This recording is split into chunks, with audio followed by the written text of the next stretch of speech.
Timeline, 5000 ans d'histoire, Richard Fremder. L'offensive aérienne débute le 4 août. Le 11, elle s'étend à tout le littoral pour cesser le 15 août, juste avant le débarquement. Le 6, 360 tonnes de bombes sont déversées pendant 8 heures sur la ville de Toulon, anéantissant 4 sous-marins et endommageant plusieurs navires. J'en ai parlé des sous-marins tout à l'heure. Le 15 août, les communications allemandes sont coupées immédiatement. Le 18, un ordre arrive par radio de Berlin, évacuer tout le Midi, exception faite des forteresses de Toulon et Marseille, et des poches atlantiques, et se retirer au plateau de Langres, où on doit préparer avec frénésie une ligne de défense efficace qui doit s'étendre d'Abbeville, au nord, jusqu'à la frontière suisse, en passant par le canal de Bourgogne, Dijon et Dole. Et puisqu'on est sur les forces en présence, comment ne pas aussi, nous, aborder l'armée d'armistice en Afrique du Nord ?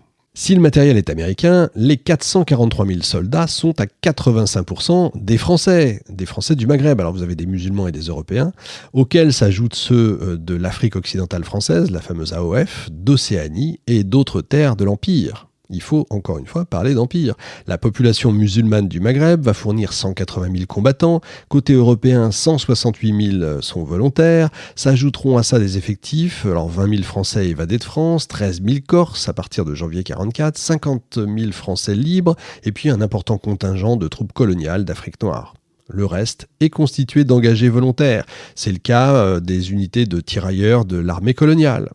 Au 1er août 1944, sur les 233 000 hommes qui constituent l'armée B, les Européens et les soldats indigènes sont à peu près à égalité, 110 000, dont 5 000 personnels féminins quand même, pour 120 000, dont environ 20 000 soldats noirs. Il faut bien comprendre que les musulmans, déjà ébranlés en fait par la défaite de l'armée française, prennent conscience à ce moment-là de la supériorité matérielle et technique des Américains qui sont les nouveaux maîtres en réalité de l'Afrique du Nord. C'est à ce moment-là qu'on se rend compte que peut-être il y a un coup à jouer dans la décolonisation à venir. C'est un autre sujet. La veille du jour J, en Provence, le général de Gaulle écrit au général Henri Martin, commandant le 19e corps d'armée, je cite, « Il faut empêcher que l'Afrique du Nord glisse entre nos doigts pendant que nous libérons la France ». Donc de Gaulle avait bien conscience de ce qui était en train de se jouer en Afrique du Nord. Et de nos jours, la ville d'Aubagne s'enorgueillit d'une avenue des Goums, les Goums c'est une unité coloniale du Sahara, en hommage à ses libérateurs en 1944. Peu connus et souvent confondus avec les tirailleurs, comme d'ailleurs dans le film Indigène, ces guerriers supplétifs, comme on dit, levés au Maroc depuis 1908, ont pris une part importante au succès du corps expéditionnaire français en Italie et puis de la première armée française en France et en Allemagne. C'est bien de ne pas les oublier quand même. Pour ce qui est de la résistance, pour différentes raisons, elle a pris des formes variées selon la région, l'engagement politique ou les capacités aussi des mouvements. La résistance s'est manifestée en milieu urbain comme à la campagne, surtout après la naissance des maquis au printemps 1943. L'armée des ombres, comme on l'appelle, a rassemblé des hommes et des femmes de tous horizons, tous exposés à une terrifiante répression de la part de la Gestapo, de l'Abwehr, de la Wehrmacht, ainsi que de la milice ou encore carrément la police d'État français. Cette lutte a constitué essentiellement en des actions de renseignement, de propagande, de sabotage ou des opérations militaires contre les troupes d'occupation allemandes et italiennes dans le sud et aussi les forces du régime de Vichy. Pour rester sur la résistance, elle englobe aussi des aspects plus civils, non violents, notamment l'existence d'une importante presse clandestine. C'est surtout ça, à la base d'ailleurs, dont certains titres combat, libération, franc-tireur ont perduré d'ailleurs bien des années plus tard. La diffusion de tracts, la production de faux papiers, l'organisation de grèves et de manifestations, la mise sur pied aussi de multiples filières pour sauver les prisonniers de guerre évadés, les aviateurs et les agents alliés poursuivis, les réfractaires aussi au STO, le service de travail obligatoire, et puis les juifs persécutés, faut pas oublier, beaucoup d'héroïsme, mais aussi, faut pas se le cacher, beaucoup de désordre. La résistance intérieure est divisée. Vous avez l'armée secrète, qui est gaulliste, vous avez les FTP, qui sont communistes, vous avez l'ORA, qui réunit une majorité de militaires fidèles au général Giraud, donc vous voyez un peu le bazar. Quant aux myriades des mouvements clandestins, ils sont pour la plupart d'ancrage régional, voire même inféodés à des partis politiques d'avant-guerre.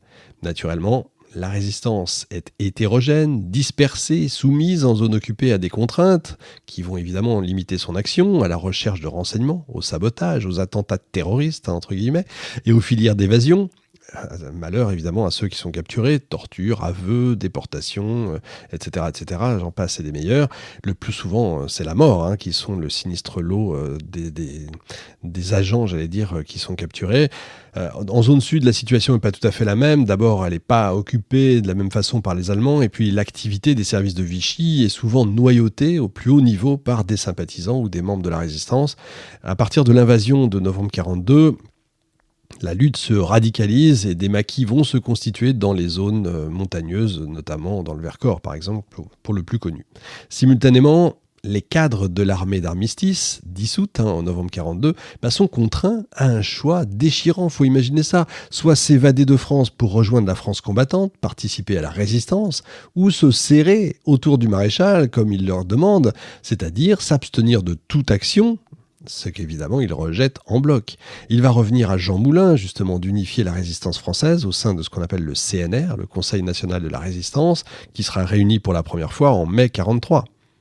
Au printemps 1944, elle est à peu près unifiée. Quant à la Provence, elle est couverte depuis plus de 3 ans par de nombreux réseaux et mouvements dont les principaux ont fusionné pour former les Mouvements Unis de la Résistance, le MUR. Jean Moulin en assurait la présidence. Vous avez Henri Freinet qui est commissaire aux affaires militaires, Emmanuel Dastier de la Vigerie aux affaires politiques, Jean-Pierre Lévy au renseignement et à l'administration. Dans le Var, des groupes de résistance existent aussi dans presque toutes les localités. C'est ce dispositif qui s'est mobilisé le 6 juin à l'annonce du débarquement de Normandie, conformément aux ordres reçus et dans l'attente d'un débarquement en Provence qui paraissait imminent. Ça, c'était le plan des Alliés initialement. Et vous avez près de 500 FFI, les forces françaises de l'intérieur, de la région toulonnaise, qui sont rassemblées au nord de Draguignan. Or, en l'absence de débarquement, les résistants reçoivent l'ordre de dispersion. Malheureusement, 11 d'entre eux ne vont pas avoir le temps de partir assez vite. Ils seront attrapés, tués, fusillés, plusieurs responsables arrêtés aussi et envoyés en prison. Pourchassés, bien sûr, en but à une répression extrêmement sévère. Tout ça a particulièrement désorganisé les réseaux. Les résistants viennent de vivre, en fait, les semaines les plus longues, parfois même les plus tragiques de la guerre. C'est terrible, cette attente.